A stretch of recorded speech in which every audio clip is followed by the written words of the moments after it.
मैं doctor Gabriel Khan, सहआचार्य राजनीति विज्ञान, राजकीय महाविद्यालय अच्छा। हमारा जो विषय है वह है हॉब्स का संप्रभुता सिद्धांत। थॉमस हॉब्स का संप्रभुता सिद्धांत। Hobbes doctrine of sovereignty. Hobbes का संप्रभुता का सिद्धांत। हॉब्स द्वारा प्रतिपादित संप्रभुता का सिद्धांत उसके सामाजिक समझौते के सिद्धांत से प्रभावित है। हॉब्स ने जो संप्रभुता का सिद्धांत दिया है वो उसके सामाजिक समझौते के सिद्धांत से प्रभावित है। हमने सामाजिक समझौते का सिद्धांत कर लिया था, उससे प्रभावित है। हॉब्स के अनुसार, हॉब्स के शब्दों में है, हॉब्स के अनुसार इन्वर्टेड कॉमर्स में है ना, व्यक्ति की रक्षा हेतु बिना तलवार के अनुबंध केवल शक्तिहीन कोरे शब्द हैं। व्यक्ति की रक्षा हेतु बिना तलवार के अनुबंध केवल शक्तिहीन कोरे शब्द हैं। इन्वर्टेड कॉमर्स में कर देना। Covenants without the sword are only words. Inverted commas में covenants without the sword are only words. Inverted commas में कर देना। तो ये था हॉब्स के शब्द जो उसने अपने संप्रभुता के सिद्धांत के लिए कहे थे। संप्रभुता में से स्थापित संप्रभु सर्वोच्च सत्ता, संपन्न और निरंकुश है। संप्रभुता के सिद्धांत से जो संप्रभु सत्ता बनी है वो क्या है? सर्वोच्च है और निरंकुश है। उस पर किसी का भी अंकुश नहीं है और सर्वोच्च सत्ता है, वो कुछ भी कर सकती है, सर्वोच्च सत्ता है। उसका प्रत्येक आदेश कानून है, प्रत्येक आदेश उसका क्या है? कानून है। और उसका प्रत्येक कार्य न्यायपूर्ण है। प्रत्येक आदेश कानून है और प्रत्येक कार्य न्यायपूर्ण है। उसे जनता को नियंत्रित करने का पूर्ण अधिकार है। पूर्ण रूप से जनता को नियंत्रित कर सकती है। उसके पास असीमित अधिकार है जनता को नियंत्रित करने के लिए, तथा जनता को किसी प्रकार की भी उसे चुनौती देने का अधिकार नहीं है। जनता को अधिकार नहीं दिया गया है कि उसे किसी भी प्रकार की चुनौती दे। जनता को कोई अधिकार नहीं है। हॉब्स कहता है कि इन्वर्टेड कॉमर्स में ना, जनता का एकमात्र कार्य संप्रभु के आदेशों का पालन करना है। हॉब्स ने क्या कहा इन्वर्टेड कॉमर्स में? जनता का एकमात्र कार्य संप्रभु के आदेशों की पालना करना है, चाहे वे आदेश, आगे बताता है, चाहे वे आदेश ईश्वरीय और प्राकृतिक नियमों के विरुद्ध ही क्यों ना हो। ईश्वरीय और प्राकृतिक नियमों के विरुद्ध ही क्यों ना हो, उनका पालन करना आवश्यक है। जनता के लिए उनका पालन करना न्यायपूर्ण और वैध है। इन्वर्टेड कॉमर्स बंद कर देना। ये हॉब्स के शब्द थे कि जनता का एकमात्र कार्य क्या है? संप्रभु के कार्यों और आदेशों का पालन करना। संप्रभु ने जो आदेश दे दिया उसका पालन करना, चाहे वह ईश्वरीय या प्राकृतिक नियमों के विरुद्ध भी क्यों ना हो। चाहे वह ईश्वरीय या प्राकृतिक नियमों के विरुद्ध क्यों ना हो, उनका पालन जनता को करना पड़ेगा। जनता को पालन करना है। इन्वर्टेड कॉमर्स बंद कर देना। हॉब्स के अनुसार, हॉब्स ने फिर कहा है, संप्रभु को जनता की संपत्ति छीनने का, संप्रभु को क्या क्या अधिकार है? जनता की संपत्ति छीन सकता है, जनता की संपत्ति छीनने का, यहाँ तक कि उसके प्राण लेने का भी अधिकार है। संप्रभु को हर प्रकार के अधिकार है। जनता की संपत्ति भी छीन सकता है, उसके प्राण भी ले सकता है। जनता की संपत्ति छीनने का, उसे प्राण लेने का पूर्ण अधिकार है। जनता की संपत्ति और प्राण उसकी सत्ता से ही सुरक्षित है। जनता की जो संपत्ति है या उसके प्राण है वो उसकी सत्ता को स्वीकार करने से ही सुरक्षित है। यदि जनता विरोध करेगी तो वह जनता की संपत्ति भी छीन सकता है और उसके प्राणों को भी ले सकता है। संप्रभुता को अनलिमिटेड, अनियंत्रित अधिकार दिए हैं, अनलिमिटेड अधिकार दिए हैं। ऐसे अधिकार जिस पे किसी भी प्रकार का अंकुश नहीं है, निरंकुश अधिकार है उसके पास। वह हॉब्स जो है, हॉब्स शक्ति के पृथक्करण में विश्वास नहीं रखता। शक्ति का पृथक्करण क्या होता है? शक्ति का पृथक्करण मतलब शक्ति का विभाजन। शक्ति को विभाजित कर दिया जाता है अलग अलग भागों में, लेकिन हॉब्स शक्ति के पृथक्करण पे विश्वास नहीं रखता है। वो शक्ति के पृथक्करण और मिश्रित शासन व्यवस्था का घोर विरोधी है। शक्ति के पृथक्करण का विरोधी है और मिश्रित शासन व्यवस्था। वो कहता है शासन व्यवस्था ऐसी होनी चाहिए जिसमें संप्रभु का अधिकार हो, जो कुछ करे संप्रभु करे जनता के लिए और किसी को अधिकार नहीं। उसके अनुसार ऐसी व्यवस्थाएं अराजकता उत्पन्न करने वाली होती हैं। कौन सी व्यवस्थाएं? शक्ति का पृथक्करण और मिश्रित शासन व्यवस्था अराजकता उत्पन्न करने वाली होती हैं। इसलिए संप्रभु को हर प्रकार का अधिकार है। संप्रभु को ऐसे अधिकार है जिस पे किसी प्रकार का कोई अंकुश नहीं है। हॉब्स संप्रभु को संपूर्ण एवं असीम मानता है। हॉब्स क्या मानता है? संप्रभु को संपूर्ण, हर तरह से पूर्ण, संपूर्ण एवं असीम। असीम का मतलब जिसके अंदर ऐसी शक्ति हो जिसका कोई विरोध ना कर सके, असीम मानता है। इसी बात को लक्ष्य करते हुए प्रोफेसर सेबाइन ने कहा था कि हॉब्स की इसी बात को लक्ष्य करते हुए प्रोफेसर सेबाइन ने कहा था कि इन्वर्टेड कॉमास में लेना, हॉब्स ने संप्रभुता को उन समस्त अयोग्यताओं से पूर्णतः मुक्त कर दिया है जिन्हें बोधान ने आवश्यक रूप से बनाए रखा था। एक विद्वान हुए हैं पश्चिमी विचारक जीन बोधान। तो यहाँ सेबाइन क्या कह रहे हैं कि इन्वर्टेड कॉमा बंद कर दें। सेबाइन क्या कह रहे हैं? हॉब्स ने संप्रभुता को उन समस्त अयोग्यता से पूर्णतः मुक्त कर दिया है, समस्त रूप से मुक्त कर दिया है। अयोग्यता कोई अयोग्यता नहीं है उसके संप्रभु में, किसी प्रकार की अयोग्यता नहीं है जिन्हें बोधा ने आवश्यक रूप से बनाए रखा था। जिन्हें जीन बोधा ने आवश्यक रूप से बनाए रखा था, उनको सबको मुक्त कर दिया। इन्वर्टेड कॉमा बंद। हॉब्स के अनुसार अब होगा आगे। हॉब्स क्या कहता है?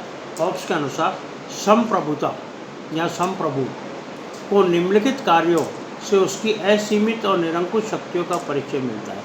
संप्रभु के जो कार्य हैं उनसे उसकी शक्ति का परिचय मिलता है। जो निरंकुश शक्ति उसके पास है उसका परिचय मिलता है। जो असीमित शक्ति उसके पास है उसका परिचय मिलता है। कौन कौन से कार्य हैं? पहला, वह जनता के विचारों और सिद्धांतों का नियंत्रण करे। सबसे पहला क्या है? वह जनता के विचारों और सिद्धांतों का नियंत्रण करे। मतलब जनता के विचारों और सिद्धांतों पर अंकुश लगा दिया है। जनता के विचारों और सिद्धांतों को नियंत्रित करे। हर प्रकार से नियंत्रण मतलब जनता अपने विचार भी प्रकट नहीं कर सकती और जनता कोई सिद्धांत भी नहीं दे सकती, उसको नियंत्रित करे। दूसरा पॉइंट आता है, उसे जनता की संपत्ति पर पूरा अधिकार है। उसे क्या है? जनता की संपत्ति पर पूरा अधिकार है। वह इसे अपनी इच्छा अनुसार छीनने का भी अधिकार रखता है। यदि उसकी इच्छा होगी तो वह जनता की संपत्ति को भी छीनने का अधिकार रखता है। जनता की संपत्ति को भी छीन सकता है, छीनने का अधिकार रखता है। तीसरा पॉइंट, उसे अपने प्रजाजनों के सब विवादों के निर्णय करने का अंतिम अधिकार है। उसे अपने प्रजाजनों के सब विवादों के निर्णय करने का अंतिम अधिकार है। उसे अंतिम प्रकार से अधिकार दिया गया है कि जो भी विवाद जनता में या उसकी प्रजा में जो भी विवाद है उसे वो निपटा सकता है। उसे वो उसका निर्णय करने का अधिकार केवल किसको है? केवल संप्रभु को है। केवल संप्रभु उसके अधिकारों का निर्णय कर सकता है, उनके विवादों का निर्णय कर सकता है। ये उसको ही अधिकार है। चौथा पॉइंट, उसे अन्य देशों से युद्ध छेड़ने, यदि वो चाहे तो अन्य देशों से युद्ध छेड़ सकता है। उसे अन्य देशों से युद्ध छेड़ने और संधि करने का और अपनी नीति को क्रियान्वित करने का भी पूर्ण अधिकार है। दूसरे राज्यों से संधि करने, दूसरे राज्यों से युद्ध छेड़ने और दूसरे राज्यों से अपनी नीति को क्रियान्वित करने का भी पूर्ण अधिकार है। वो अपनी नीति को केवल राज्यों पर ही नहीं, अपनी जनता पर, अपनी प्रजा पर भी लागू कर सकता है और उस पर नियंत्रण रख सकता है, अपनी नीतियों से उस पर नियंत्रण रख सकता है। ये था चौथा पॉइंट। पांचवा और लास्ट पॉइंट आता है संप्रभु, शासन के सब अधिकारियों की सत्ता का मूल स्रोत है। संप्रभु क्या है? शासन के सब अधिकारियों की सत्ता का मूल स्रोत है। मूल स्रोत क्या है? संप्रभु है। उनके पास कोई अधिकार नहीं, उनका मूल स्रोत संप्रभु है, संप्रभु ही है। तो ये था हॉब्स की संप्रभुता का सिद्धांत, doctrine of sovereignty of Hobbes. अब इसका कंक्लूजन करेंगे इस प्रकार। हॉब्स की संप्रभुता की धारणा असीमित संप्रभुता की धारणा है। इस प्रकार हॉब्स की जो संप्रभुता की धारणा है वो क्या है? असीमित संप्रभुता की धारणा है और निरंकुश है। उसकी प्रमुख विशेषता है उसका स्वरूप कानूनी है। निरंकुशता जो है उसकी प्रमुख विशेषता है, वो निरंकुश है, इसलिए निरंकुशता उसकी प्रमुख विशेषता है और उसका स्वरूप क्या? कानूनी है। स्वरूप किसका स्वरूप? उसकी जो संप्रभुता है उसका स्वरूप कानूनी है। राज्य के समस्त शासन संचालन, राज्य के समस्त शासन संचालन में संप्रभु सर्वोच्च है। समस्त शासन संचालन में संप्रभु सर्वोच्च है। वही विधि का निर्माता है। विधि को निर्माण करने वाला कौन है? संप्रभु है। और विधि को लागू करने वाला कौन है? संप्रभु है। और वही मुख्य न्यायाधिपति है। न्यायाधीश, मुख्य न्यायाधीश कौन है? वो भी संप्रभु है। मतलब विधि का निर्माण भी वही कर रहा है, विधि को क्रियान्वित भी वही कर रहा है और विधि की व्याख्या भी वही कर रहा है। तीनों काम जो है कार्यपालिका, व्यवस्थापिका और न्यायपालिका के, वो तीनों काम उसका संप्रभु कर रहा है। संप्रभु कानूनों की व्याख्या भी कर रहा है, संप्रभु कानूनों को क्रियान्वयन भी कर रहा है और संप्रभु कानूनों या नीतियों का निर्माण भी कर रहा है। हॉब्स शक्ति के पृथक्करण में विश्वास नहीं रखता। ये तो मैंने आपको पहले बताया था। हॉब्स शक्ति के पृथक्करण में बिल्कुल भी विश्वास नहीं रखता है। वो कहता है शक्ति का पृथक्करण होना ही नहीं चाहिए। संप्रभु एक है और संप्रभु में ही सारी शक्तियाँ निहित होती है। संप्रभु सारी शक्तियों को अपने अंदर समेटे हुए रहता है, इसलिए शक्ति का पृथक्करण होना ही नहीं चाहिए। राज्य का संपूर्ण प्रशासनिक वर्ग उसके द्वारा नियुक्त होता है। राज्य का जो संपूर्ण प्रशासनिक वर्ग है वो किसके द्वारा? संप्रभु के द्वारा नियुक्त होता है और अपने कार्यों के लिए उसके प्रति ही उत्तरदायी होता है।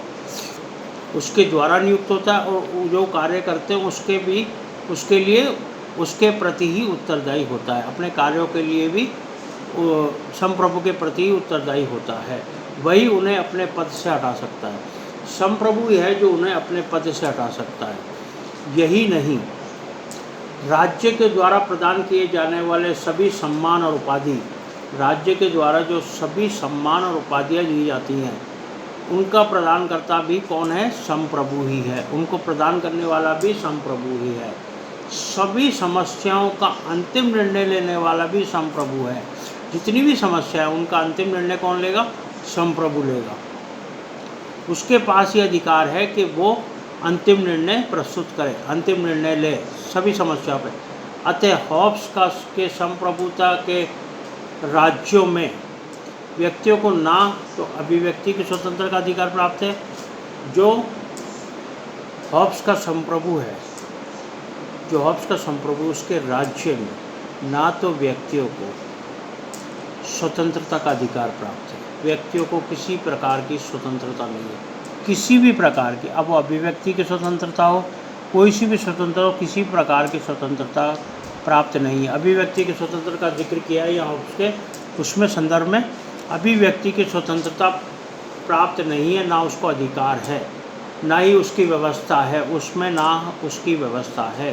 संप्रभु के आदेश का पालन करने के अतिरिक्त, संप्रभु के आदेश का पालन करने के अतिरिक्त नागरिकों को और किसी का प्रकार का अधिकार नहीं है। केवल उनको जो अधिकार है वो यह है कि संप्रभु के आदेशों की पालना करेंगे। संप्रभु के आदेशों के अलावा उनके पास कोई अधिकार नहीं है, मतलब वो हर प्रकार से संप्रभु के आदेशों की पालना करेंगे। ये था हॉब्स का संप्रभुता सिद्धांत, हॉब्स डॉक्ट्राइन ऑफ सॉवरेंटी।